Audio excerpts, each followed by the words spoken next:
are you? My name is Sloan Meyer, and I bring literature to life. Today I want to tell you about one of many of my favorite stories, Alice's Adventures in Wonderland.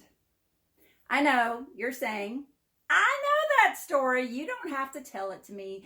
Alice is hanging out with her sister and she's bored and she sees a rabbit and she follows him down the rabbit hole and she falls a really long way down the rabbit hole, and then she goes on amazing adventures and there's a tea party and there's an unbirthday party and things shrink and things grow and she gets yelled at and there's some blue, I don't know what that creature, caterpillar thing is, and then there's also a really bizarre queen who goes around and screams off for their heads.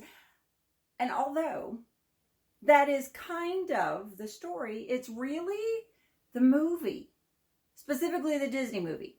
Now, I've seen a lot of movie versions of the story, Alice's Adventures in Wonderland, and they're all wonderful.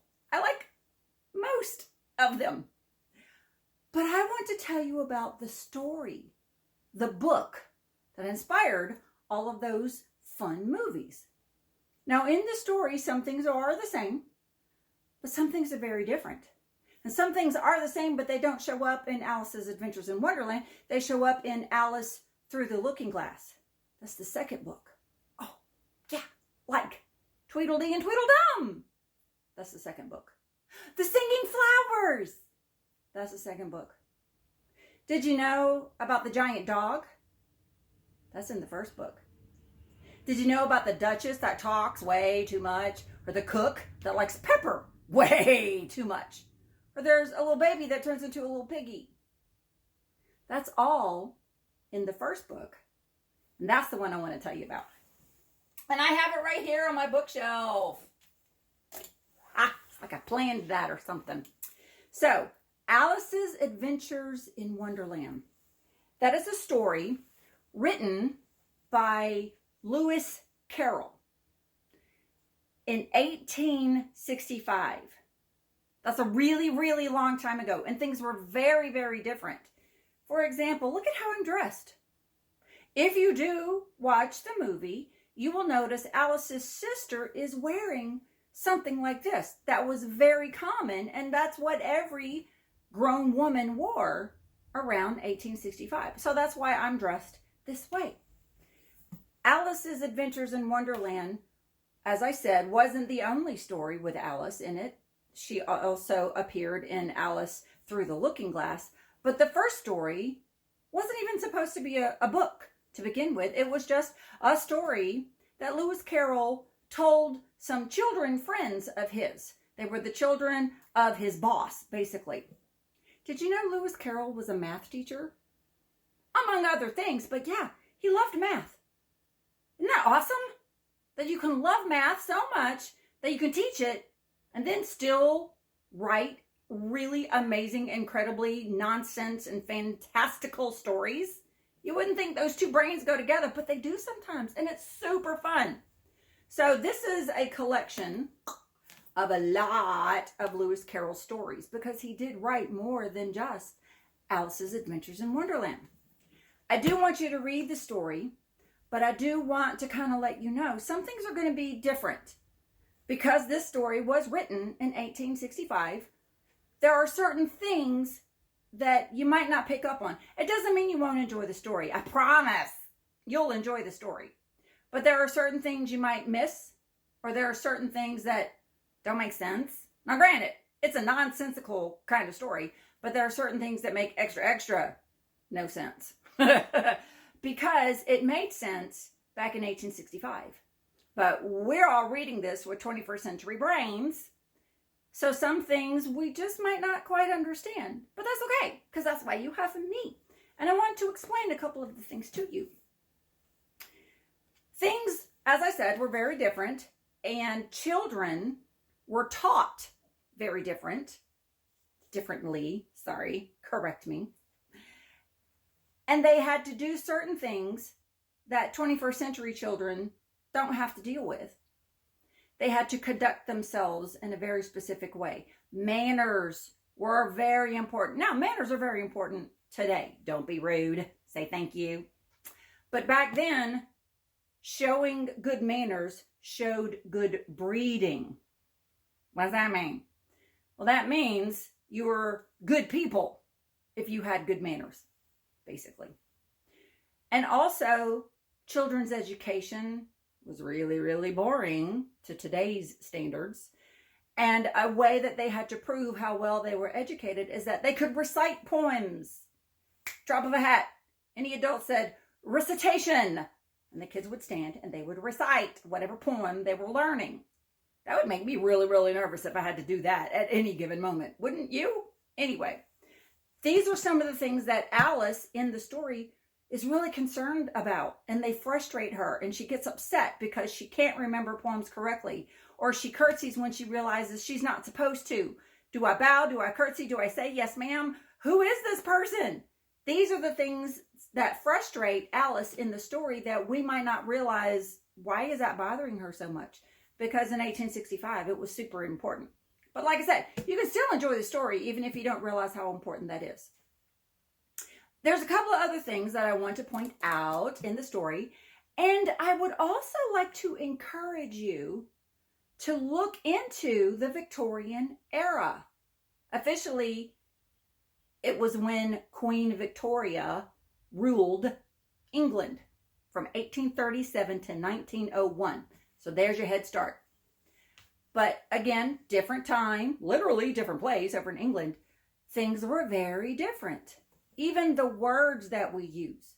We might still be speaking English, but we're not speaking American. And some things are different.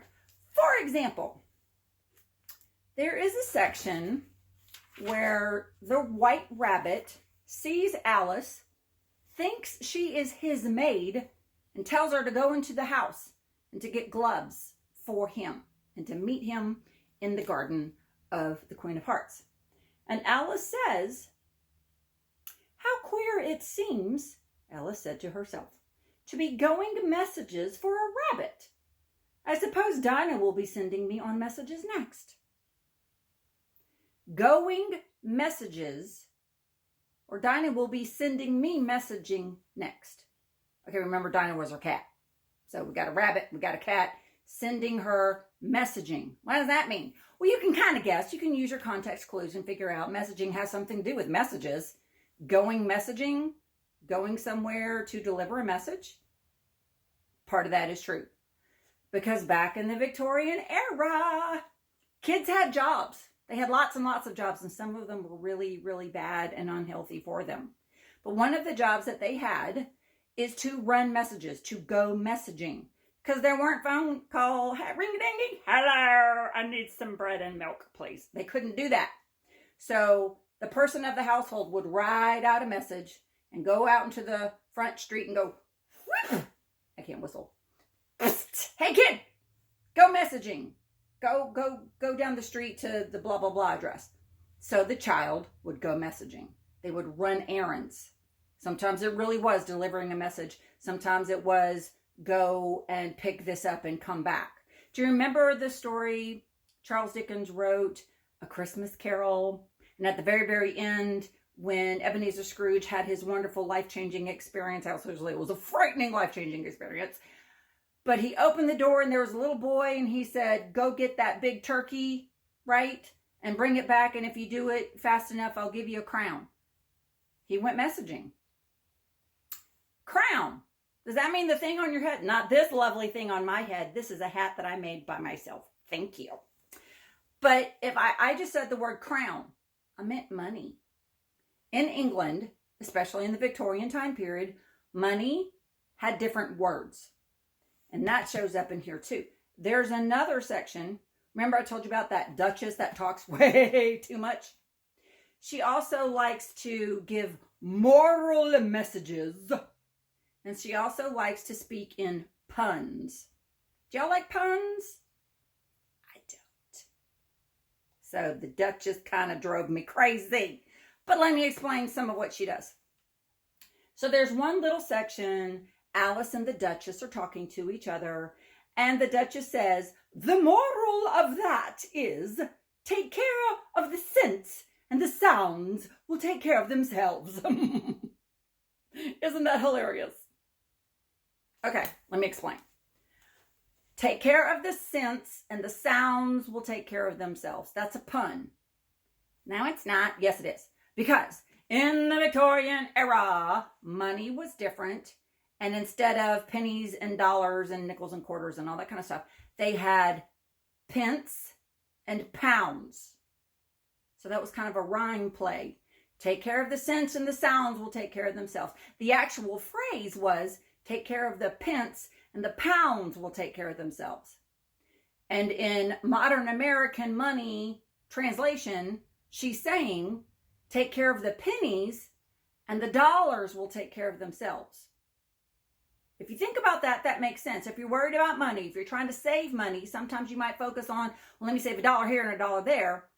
But if you back it up a little bit and think about the pennies you could save, well, I could get this kind of cereal instead of that kind of cereal and save 7 cents or whatever. Take care of the pennies and the pounds will take, or the dollars will take care of themselves. So if you go into the grocery store and you worry about the pennies and, oh, look, I can save 5 cents here, 25 cents there, then by the time you get to the cashier, maybe you've saved $12. So that's an example of take care of the pennies and the dollars will take care of themselves. In old-time English translation money, that meant take care of the pence and the pounds will take care of themselves. So that's why it was so funny that the Duchess said, take care of the cents and the sounds will take care of themselves. That's an awful lot of explanation for a pun. But anyway, that's a really good example of some things that are different. Considering the whole story is nonsense, it might not matter that part doesn't make sense to you. It really doesn't matter. You can still enjoy the story. But I wanted to show you bits and pieces in the story that do make sense because it was written in 1865 in the Victorian era. And if you wanted to, go ahead and read the story and enjoy it. But then, for some extra research, that's the kind of fun I really like. Do some research about the Victorian era. Do some research about the kids in the Victorian era and kind of how hard they had it. And then maybe you won't fuss at your parents for buying the wrong flavor Doritos. I'm just saying.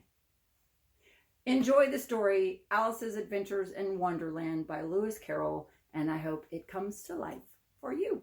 Bye.